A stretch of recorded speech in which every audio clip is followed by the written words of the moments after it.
Oh my God, what just happened? We're talking about the Stadium Series on today's Locked on Lightning.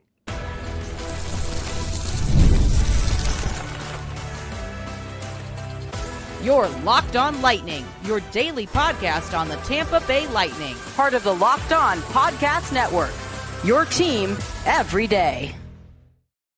Thank you for making Locked on Lightning your first listen of the day. Every single day, we are your free daily Tampa Bay Lightning podcast, part of the Locked on Podcast Network, now the #1 sports podcast network. As always, we want to begin with a shout out to our everydayers. Those of you who tune into every single show, every single day, we love you. We appreciate the support you give us week in and week out. I'm Nick Morgan, and I am joined by the Scarface to my Jon Cooper, apparently, Greg Steven. Greg, oh my God, man. Has your adrenaline come down from last night at all, or what? No, man. I mean, that was just an incredible hockey game all around. And then nonetheless, it was an outdoor special one. Just maybe one of the greatest games I've ever seen in my life. Yeah, and you got to see it in person. You're telling me you have a friend, a listener of Locked on Lightning who took some really cool pictures that is going to be sharing with us a little bit later this week. So it sounds like we're going to have some awesome content for our Instagram and TikTok channels later. Yeah, 100%. And I sent you that Stanley Cup photo last night too. But really exciting stuff, man. I mean, just the whole ordeal, like just the spectacle of it all, and like Jon Cooper's outfit alone was Jon Cooper's, on a normal day, Jon Cooper's outfit alone, I feel like would warrant an entire block of the show. Yes. Like, and you know what? This is where we kind of do, tease what's ahead in the show. But Greg, there's so much. Yeah. There is so much that's really hard to do any of it justice. We have the Lightning scoring first. We have the Lightning going down in a huge 5-1 hole. The Lightning come back to win after being down 5-1. You have the goalie fight that changed everything. You had the penalties. You had the atmosphere. You had the walk-ins. So much to get to on today's Stadium Series recap. And not all of it was good. No. We had a little, I would say we had a big return that included a shaky performance. We had another big injury. Anthony Cirelli did not play after the first period after a hit by Mark Kaselek. There's a lot to get to. And so let's not waste any more time. Before we jump into it, though, do want to mention that today's episode is brought to you by FanDuel. Again, it's the last call for football on FanDuel this week. So if you're a new customer, you can bet just $5 and get $200 in bonus bets if you win. All right, Greg, I am going to go a little bit out of sequence here. So I know this is normally kind of where we do like a recap and then jump into it, but I want to start kind of in the middle with I think the event that a lot of people are going to be talking about from this Stadium Series. It's already kind of the top trend online, and that's the goalie fight. Can we just take a second to appreciate Andrei Vasilevskiy, the big cat, greatest goaltender in Tampa Bay Lightning history, got in a goalie fight. Yeah. I mean, dude, when I saw Swayman jump on Hagel, I was like, oh, wow, Swayman's pissed. And I was like, this is turning into something. And then I look over at the end of the ice and you see Andrei Vasilevskiy ready to go. And I'm like, no way. There's no way this is about to happen. I don't know what the buildup was in the stadium, but they showed just the scrum in the crease. And you could and I was like, oh, man, like if I was Vazzy, I'm jumping in here. And then you see like the ref doing this, like pushing back towards center ice. So it's like, okay, he's coming out to center and check it out. And then Swayman skates over and it's like, oh, no, they're going. Oh, this is happening. But number one, not only was it a kick-ass moment, Greg, but I think that's the most important point of this game. Because as we mentioned, the Bruins go up 5-1. Yeah. It's 5-2 at this point. It's the atmosphere is kind of dead, I would say, unless you're a Bruins fan. I mean, nobody from Tampa Bay wanted their first stadium series, their first outdoor game, to go this way. And I think it was just a giant buzzkill. The team was not playing good at all. And we're going to talk a little bit more about that first period or really the first 30 minutes of this game coming up here. But it's one of the worst performances I saw from Tampa Bay all year in a range. And then it becomes 5-2. And then the goalie fight happens. And things after that just seem to shift a little bit.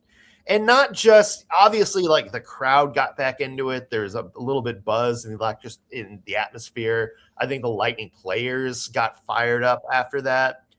But it also seemed to be a shift in the game itself, like the gameplay itself. After that, it feels like Tampa Bay was more sharper. It feels like they were a little bit harder to get through defensively.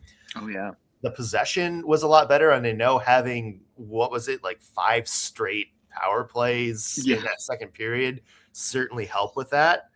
But that was the momentum changer of the game, Greg. Yeah. Like that was it right there. And it felt like had that goalie fight not happened, I don't know if Tampa Bay claws themselves back into it. Yeah, I know. I totally agree with you. And it's funny because that goalie fight was almost stopped by, I think, was it Darren Raddysh that tried to stop Swayman? Darren Raddysh came in and gave Jeremy Swayman a chop as he's skating out. Yeah. And I was thinking, no, let it happen. Yeah. But you're absolutely right. I mean, this is a huge momentum swing. First fight for both these goalies. Obviously, this is such a rarity in the NHL as a whole.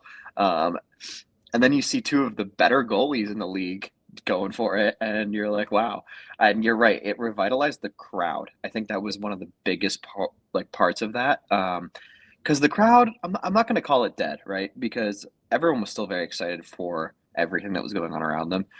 But it resurged the crowd, it resurged the team, and you know what? I think it also brought some kind of lightheartedness to the Lightning when they were beating themselves up. And the reason I actually thought that the most was when they actually show a clip of Kuch when he skates over to Vasi after the fight, and he's just laughing, man. He's just cackling. He thinks it's so funny. And I was thinking, that's exactly what they need. They just need to chill out and play their game. And yes, it resurged everyone because it became like a physical game. But also, again, I think it was a lot of this, like, this is just fun. Yeah. And they needed that. And I think that absolutely helped them claw their way back in, like you said, along with the million power plays that they had. Yeah. We'll talk about the Bruins side of that in a little bit. But it's funny that you mentioned fun because they showed, like the clip where the Blackhawks came back against the ball. We're piling on the Boston Bruins today, but the clip where in 2013, the Blackhawks scored like 2 goals in 30 seconds to get past Boston to win the Stanley Cup. And there's like the celebration on the bench where everybody's jumping up and down and hyping each other. That was the Boston bench last night when Jeremy Swayman for them and Vasi for us got in that fight.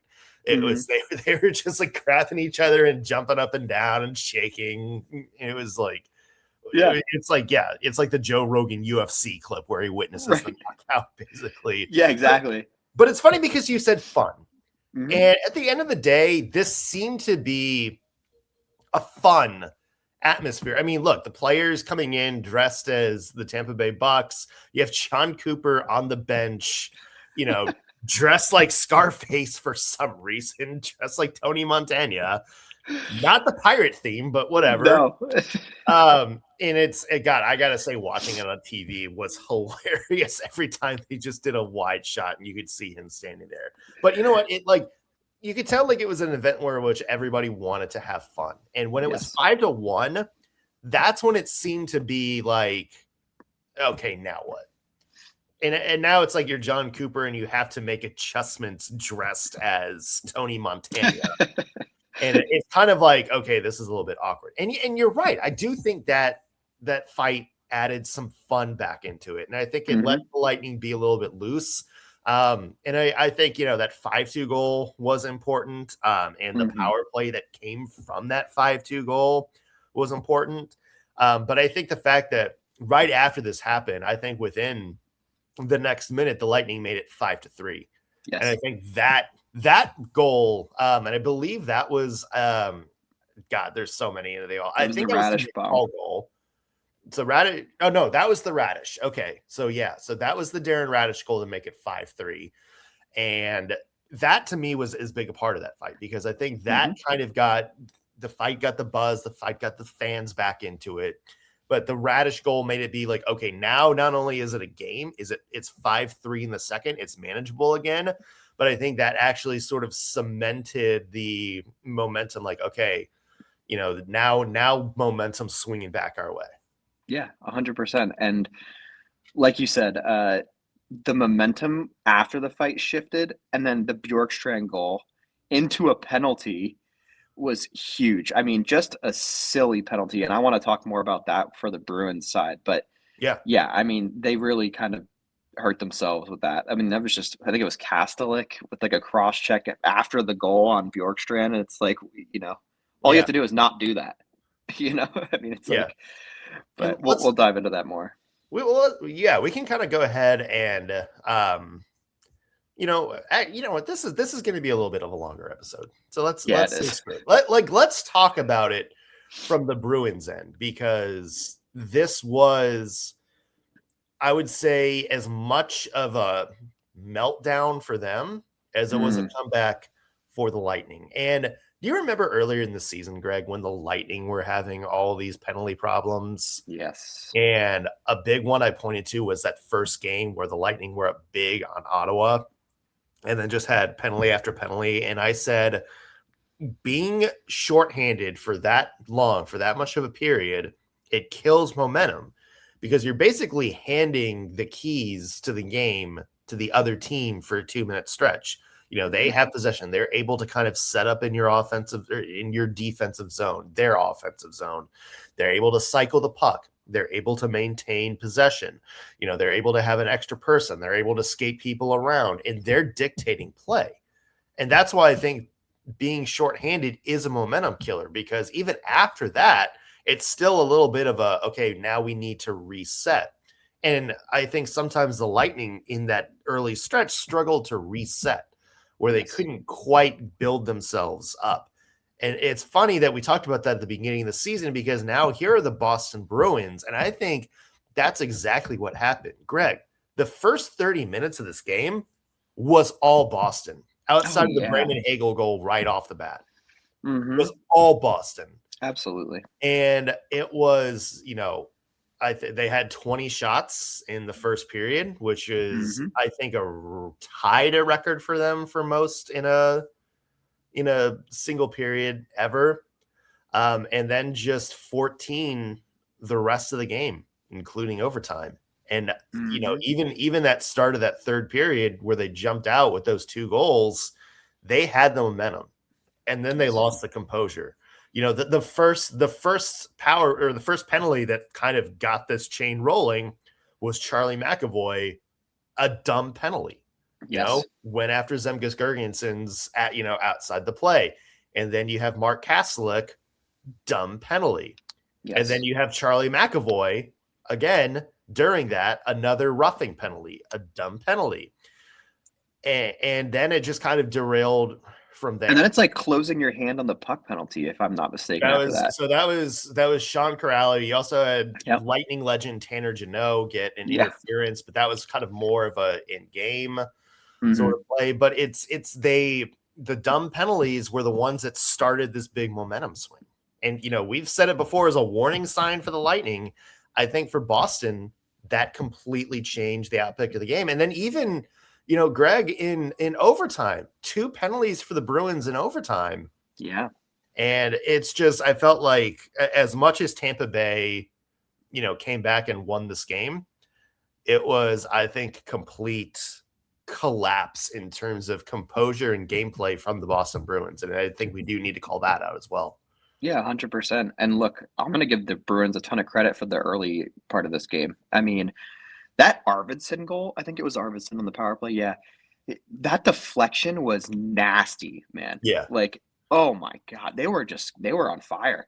And then, I think it was maybe the Geeky goal, maybe the second goal, or that they scored. Yeah. Geeky was, I think, the weird one that kind of bounced through Vazzy. Yes, and I was going to say, I bet you Vasi wants that one back. And I mean, a bit of a screen there, but still. And then I think even the Steve's goal before that was just a terrible turnover. I forget who it was in our defensive zone.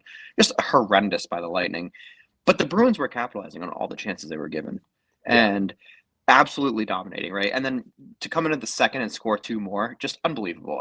They were playing extremely strong hockey. And then, like you said, these power plays derail that entire thing. And not only are they just power plays, it's just so unnecessary. Some of these penalties, man. If I'm their coach, I'm sitting there like, what are we doing?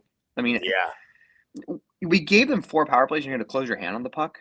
I mean, come on. It's just absolutely foolish. And then Cast, to take a cross check, or I think they gave him roughing after that goal on Bjorkstrand. I mean, just hold it together, man. You're up 3 goals, and as an NHLer, you got to know this is just not a penalty to take. And they absolutely bit themselves. I mean, this is just the total collapse, like you said. And it's tough to watch for a team that's having a great time. It's 5-1. You think you're playing this outdoor game. You're silencing the home team. And then all of a sudden, they're back in it. Yeah. And look, not only that, but you're going to give Nikita Kucherov 5 power plays in a row. Yeah. You're going to pay the price, man. I mean, you're going to pay the price. And he absolutely cooked you for it. He absolutely destroyed you. Yeah. And that's another thing. It's Kucherov deserves one of these, right? I mean, absolutely 100%. Held it together and did his exact job, man. Every power play, he's just piloting everything. And I thought Kuch played an awesome game.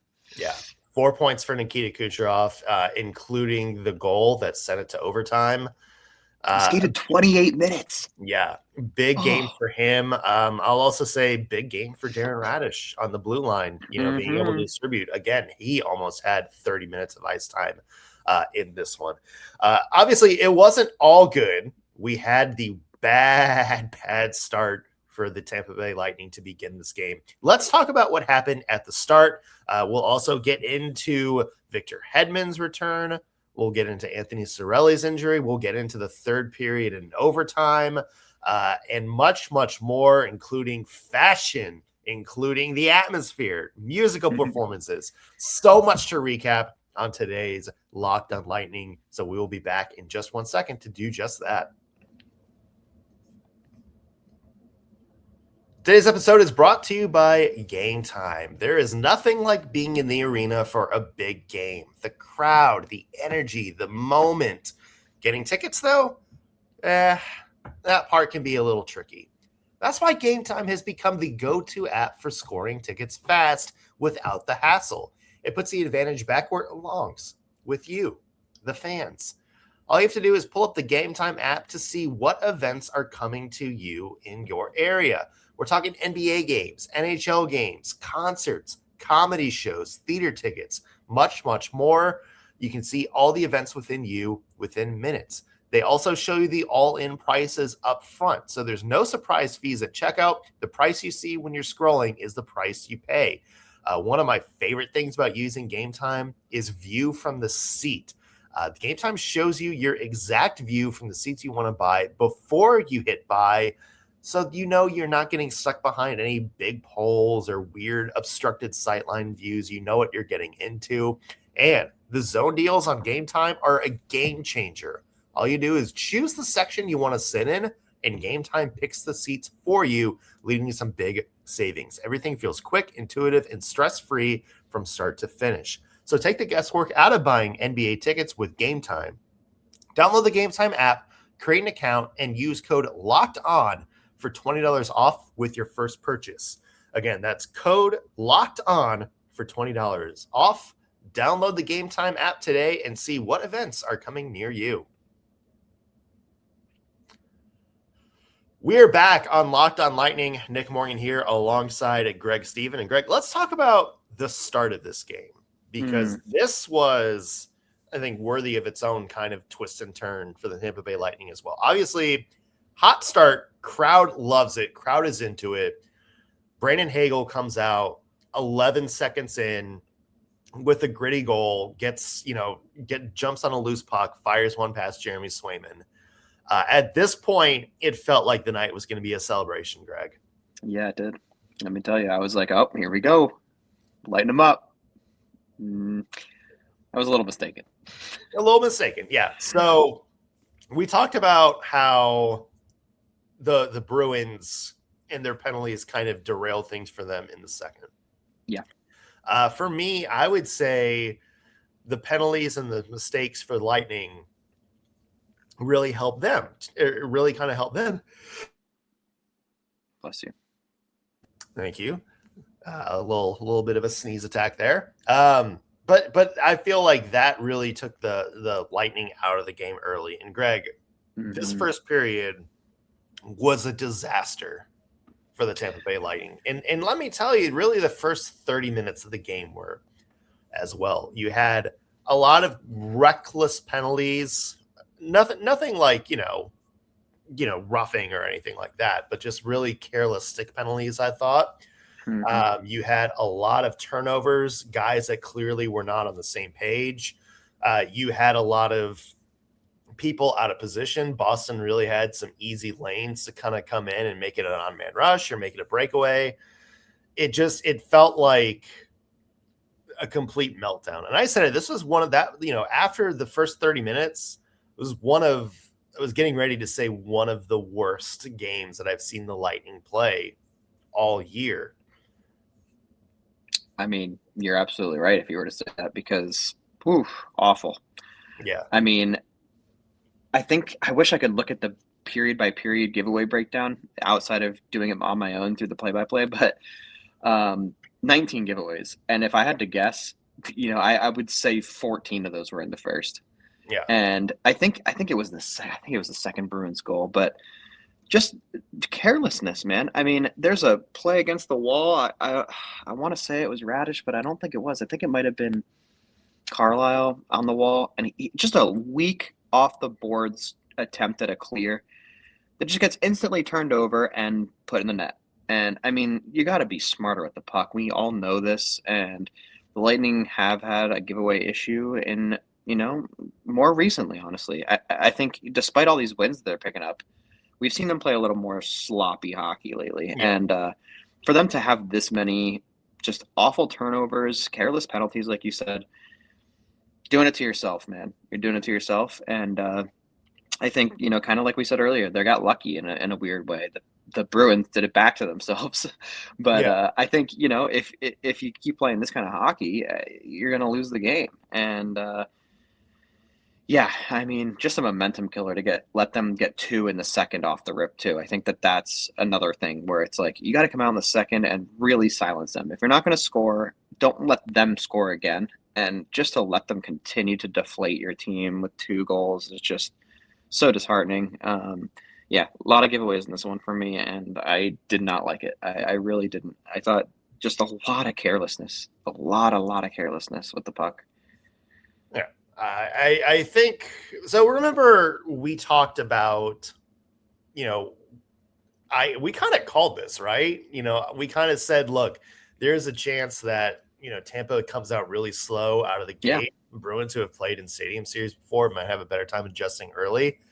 I didn't think we would see it to this extent, but right. In a way, I wonder if that was kind of what happened in this game, was that Tampa had trouble adjusting to the atmosphere, to the ice. And I know they had that, big goal early, but after that, it was, you could see a lot of uncharacteristic things, like, a guy's stick handling, and it happened to a couple of different people, a guy's stick handling, trying to go through the zone and would just lose the puck. You would have passes that just kind of seem to flutter, not necessarily get to where they want to go.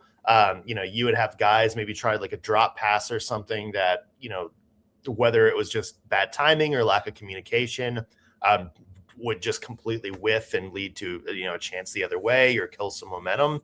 I do wonder if there was a little bit of an adjustment period for the Lightning in this one because of the atmosphere and because of the ice. And I don't know if you could tell kind of where you were sitting in the stadium, Greg, but Did it feel like maybe the atmosphere, the ice, some of the X factors that we talked about being in an outdoor game kind of played a role here? I thought of you because I said, you know what, Nick said this was going to happen. And I think you were totally right. I think it just kind of got to them as far as like the spectacle of it all. And yeah, I think they were just a little off their game. And like you said, there's just subtle things you could see with the stick handles and those things where you're kind of like, I think they're a little stunned right now just by everything that's going on around them. And you know what else I was thinking about is something I didn't think about before I was there, and it's that the crowd is actually so much further away from the players than normal, right? And I think that probably creates a weird audio distinction for them, where it's like they're so used to people slamming on the glass and like harassing them in the penalty box and being behind the bench and maybe having a harder time communicating on the ice because the crowd is right up against you. And in this, I wish I could stand on the ice and hear what they hear. Because it's got to be weird to not have that same effect. And the crowd wasn't quiet. I'm not saying that at all. It's just they're further away. And I bet you hear a lot more of the ice, a lot more of the communication on the ice, and less of the audience kind of in your face. And I don't know. I do wonder if that played a larger role than I had originally thought. Yeah, and Jon Cooper did mention that pregame. Like one of the things about the Nashville game a couple of years ago, what kind of surprised him was it was actually like the communication on the ice was different. Like Right. You could hear more. It was kind of easier to talk to players on the bench and on the ice, even though it was louder around you. So it was really interesting. So Greg, just in the interest of time, let's kind of hot button through some of the other big, I would say, headlines of this game. And let's start with, if we're doing plus minus, let's start with a plus and a minus at the same time. We saw the return of Victor Hedman. Yes. Obviously, first game back from, I believe it was December 9th was his last game from a lengthy injury. Yep. Really cool to see Hedman back there. Glad he got to be on the ice for the first home Stadium Series outdoor game. Greg, Victor Hedman did not look good in this game. No, he didn't. And I think that's exactly why he played 10 minutes. Yeah. And look, Jon Cooper came into this game saying we're going to protect Victor Hedman. It's the reason that they went 7 defensemen. But Greg, like a lot of weird positioning mistakes for Victor Hedman, some bad turnovers from him. I would say leading up to the I believe it was the second goal, the Morgan Geekie goal. It was just kind of a weird sort of positioning choice from him where he kind of got caught and, lost the puck and, led to a battle there. It got to the point where in, the third period where Victor Hedman, and we're talking Victor Hedman, was on the ice and had the puck. It was the same sense of, oh God, as I did with Nick Perbix last year. Wow. It was. I thought you were going to say Darren Raddysh at the beginning of the year. Darren Raddysh getting caught in the defensive zone too. Right. But it's like it got to me, and it's like, oh God, oh God, oh God. Like it got to that point, and I'm choosing to be optimistic and saying this is just his first game back after what was basically a 2-month absence. The Lightning are still kind of trying to figure out a 7th defenseman plan. So he's playing with a lot of different people. He played with JJ Moser at times, played with Eric Chernak at times, played with not Declan Carlisle, but played with Max Crozier at times. I'm willing to say, I'm going to be optimistic and say maybe this was just, chemistry. Maybe this was just a little bit of rust. Do you see it that way? Or is there maybe more concern here for Victor? No, I see it the exact same way. And I see it for even more than that. It's like, 1, you've been out a long time. 2, you're an older guy.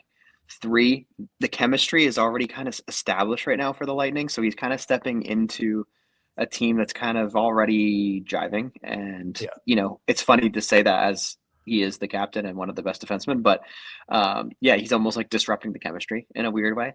And then on top of that, for you to come back after such a lengthy absence to an outdoor game that you've never experienced anything like it, and it's just like this huge ordeal, and you're probably thinking, wow, I haven't played in a game in a while, and wow, this is going to be my first one, and wow, it's outside in front of 62,000 people, if I'm not mistaken. Yeah. I think that is a huge part of that, and I'm with you. I think it's just maybe a little rust and a little bit of the situation, and also the chemistry. It's just like all of it. I think all of it like contributes to how that was perceived last night. Yeah. I agree. We'll see what happens with Victor Hedman. I know a lot of people are like, "Oh, this is maybe a reality of Victor Hedman. We're going to get used to seeing." I'm willing to give it a little bit more time on that one. Me too. Yeah, 100%. Speaking of injuries, another negative from this game. Anthony Cirelli takes a big hit, clean hit, I should say, from Mark Kastelik in open ice in the first period. You could see him sitting on the bench, just sort of doubled over, like, hands in his, head and everything like that. Does not come back for the second period. Greg, obviously you're already missing Braden Point, although he did take pregame warmups yesterday. Seemed like, Jon Cooper just kind of wanted him out there to take in the atmosphere. It sounds like he could still be maybe a game or two away, but you don't want to lose Anthony Cirelli on top of that, especially with how that top line is cooking right now with him, Guentzel, and Nikita Kucherov. Yeah, and you need him on the PK as well. And look, I want to just shout out what you just said too, like the Point going out there for the pregame. That's just such a wholesome team moment. I mean, yeah, to get a guy out there that he's not playing, right? But also, I think you're right that the Anthony Cirelli hit clean. I think there's nothing to complain about there. Definitely interesting though. Not a hit you would think would cause some kind of out injury. I mean, maybe I just had a bad view of it, but it didn't look like terribly, I don't know, impactful on the body. But I guess he just kind of spun weird, and maybe it caught him high somehow. But it looked like he was maybe grabbing clavicle, shoulder. Speculation here, but he was like reaching this way on the bench. So I don't know if they've come out with anything yet, but nothing official yet. He kind of took a hit on the side. Obviously, maybe ribs. Like kind of something torso, I think. Yeah, but I would say like something on the side. So obviously we'll have to see what happens with Anthony Cirelli moving forward. Hopefully an update in a couple of days, and hopefully it's nothing serious because of course he is going to the Olympics in a couple of weeks. When we come back, let's take a quick break. We'll come back. Let's discuss the ending, and then let's get into some plus minus of the Stadium Series extras, the atmosphere, the music, the pirate theme. Was the pirate theme too much? A lot of talk coming up on today's Locked on Lightning when we come back. Today's episode is brought to you by FanDuel. Mark your calendars, folks. This Sunday, it's the last call for football on FanDuel. One final game day Sunday, one last kickoff, and the final chance to get in on the action before the NFL season officially comes to a close. It's Super Bowl 60 this year, and FanDuel is making sure you're right in the middle of it with a special offer just in time for the biggest game of the year. Whether you're backing the Seahawks, riding with the Patriots, or just building one last same game parlay, this is the game everybody's been waiting for. It's where predictions turn into plays, stats turn into storylines, and every snap feels bigger. It's the perfect way to cap off the season and make the Super Bowl even more exciting from kickoff to final whistle. If you're a new customer, you can bet just $5 and get $200 in bonus bets if you win. So make it count, because after the Super Bowl, the football season is over. So it is the last call for football on FanDuel, official sportsbook partner of Super Bowl 60. Visit FanDuel.com to get started, or download the FanDuel app straight to your phone. FanDuel, official sportsbook partner of Super Bowl 60. We're back on Locked on Lightning. Nick Morgan here alongside Greg Stephen. Greg, let's fast forward to the end of the game. Overtime period. the Lightning find themselves on 2 power plays. 9 shots on goal for the Bolts in that extra period. Jeremy Swayman coming through with a bevy of big saves. It goes to a shootout. Obviously, both goalies standing on their heads. We have Jake Guentzel with the shootout winner. We have David Pastrnak with a chance to tie it up, ringing one off the post. So, Greg, give me your view of the overtime and shootout. How much of you, after the Lightning put 9 shots on goal after that overtime period and couldn't score, were you thinking, all right, that's where the storybooks kind of ends right there? There was a small part of me that was doubting, but you know what? I was so hopeful. Once Kuch scored the tying goal, I was like, this is happening. 100% the Lightning are winning this game. And once I saw them go up a man in overtime, I was like, oh, here it comes. And then, like you said, once it went to the shootout, I was like, oh my God, how did they not score on that? And then I started to doubt myself. But luckily, got the job done. Jake Guentzel, Jake and Bake. Here we go. Yeah. Coming through clutch right there for sure. But yeah, I was watching that and I'm like, okay, if they can't get it on Swayman, it's like Swayman's back. He's recovered. Yeah. And this is where the momentum kind of ends there. And for me, I think story of overtime, same period. Can we talk about the David Pastrnak no goal for a second? Yeah. Talk about a complete switch in vibe in like a 2-second span. Yeah. 2-on-1, it looks like David Pastrnak scores, looks like game's over. And then all of a sudden you see Bruins celebrate. And right before the camera cuts to them celebrating, you see a ref just skating towards, waving no goal. And you're like, what is going on here? Could you hear a whistle in that stadium? No, man. I mean, no way. But you know what? I was trying to rewatch that after, like, on like the replays, because I was so curious about that whole thing. Because as a fan in the audience, I don't think I had the same effect as watching it on TV, obviously. So I was like, how did they mess this up? Like, if that was a penalty, how was he so allowed to just go all the way to the net and shoot the puck? Like, why was the whistle not blown?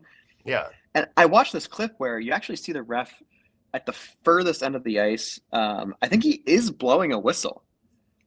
Yeah. And it's just not audible to the players or really anyone, to be honest with you. But maybe I'm mistaken. But it does look like he's trying to blow the whistle. But I watched the broadcast back a little bit, and they were kind of saying, how did the ref let this get there? But it almost, to me, looked like he was trying to stop the play. But maybe I'm wrong. I don't know. Maybe it was just a botched call by the refs there.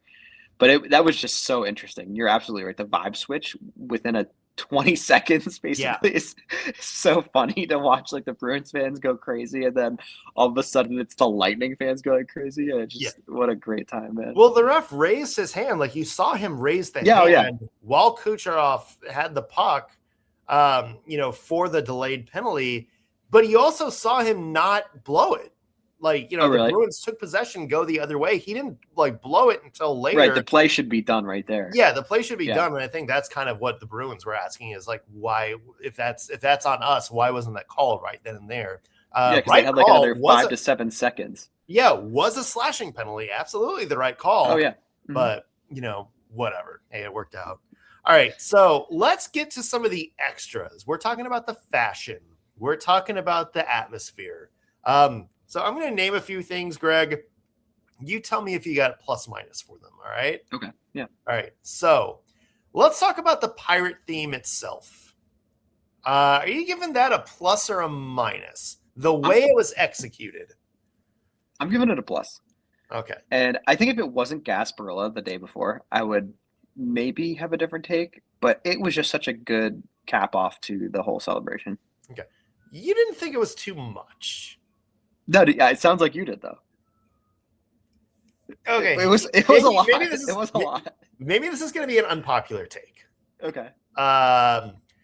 The layout was cool. The Pirates, was cool.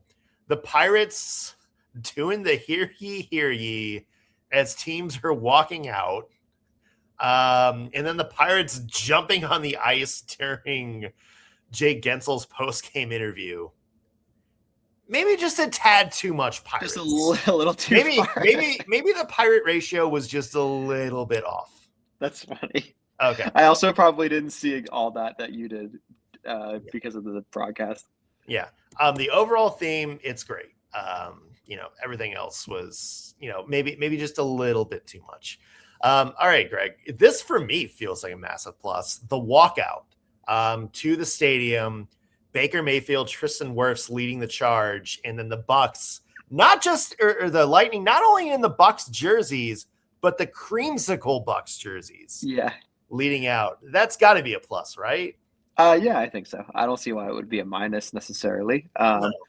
But yeah, I love the crossover. Obviously, they're playing in Raymond James too, so why not? Yeah. I think this was Evan Klosky that said on Twitter, he's like, so this is officially mean the curse of the creamsicle jerseys is over now. Right. Yeah. Is this going to be the thing that swings it? All right, Greg, the music and the atmosphere. Do you give that a plus or a minus with how that played out? Atmosphere plus. And let me tell you, Tim McGraw, I am not a country guy, man. I just can't do it. But wow, I enjoyed it.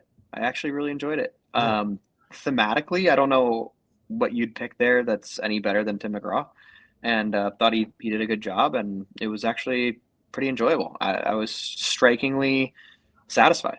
Yeah. So I will give it a plus. I mean, I think if you're a Nashville Predators fan, you look at Tim McGraw and being like, "What the hell, man? Like, what are you doing, man? Yeah, what are you doing there?" No, I mean, Tim McGraw performance was great. Always good to see him. Hunter Hayes' national anthem. I don't know how it sounded in the stadium, but it kind of sounded like on TV, like the mic might have been off a little bit. Mm-hmm. This was also the first time I've heard of anything from Hunter Hayes in like 10 years. So yeah, I didn't even know who he was, to be honest with you. Oh man, you needed to be around any girl in Middle Tennessee in the year 2015, and they would tell you everything you want to know about Hunter Hayes. Let me tell you that right there. Yeah. Any other? Am I forgetting something? Oh God, Jon Cooper, the Jon Cooper outfit, Greg. You know Not what? Necessarily on theme, but it was sick. It was amazing looking. I will say that when I saw his outfit, I was like, I hope that not that they're not taking the game seriously, but I don't want them to lean too much into the fun. And when I saw Jon Cooper dressed like that, I was like, what are we doing here? But no, I mean, he looked sharp. I mean, I'm not taking away how great it looked. Well, because somebody was like, oh, he's just like straight up pimp at this point. But then somebody posted the picture of Al Pacino in Scarface, and you're like, no. That is the outfit that Al Pacino had on in Scarface. Right. But with a little hat. I'm with you, though. Like, I was like, I want to be in the locker room after being down 3-1 and just see Jon Cooper try to rip into his team after that effort with a straight face in that outfit. Yeah. I got to say, maybe that's why they went down 5-1. In the second period, because nobody can take the message seriously. Yeah, I mean, look, that's what I was nervous about. It's like this, not that I don't think anyone thought he was not taking the game seriously, but just to like really lean into the silliness, it was kind of like, is this too far? I don't know. Yeah, there was a part of me that felt that, especially when they're down like 4-1. So right, and then 5-1. So oh well, it worked out. So yeah, you maybe it was the outfit. Obviously this was a long show, but this was one of the craziest games I think I've ever witnessed in my life. Oh, me too. Not just an outdoor game, but the overall just comeback and the atmosphere. It featured a goalie fight. God, it had everything, man. Everything. It had everything. So yeah, this is a show worthy of spending a little extra time to break down. And again, we'll probably have a lot more fallout from this game coming up this week. Lightning get back to quote unquote normal game tomorrow when they take on the Buffalo Sabres. Another big one, Greg, because as we mentioned, the Atlantic Division is tight right now, and Buffalo is right there in the playoff hunt, have one of the wild card spots. So that's going to be a big game.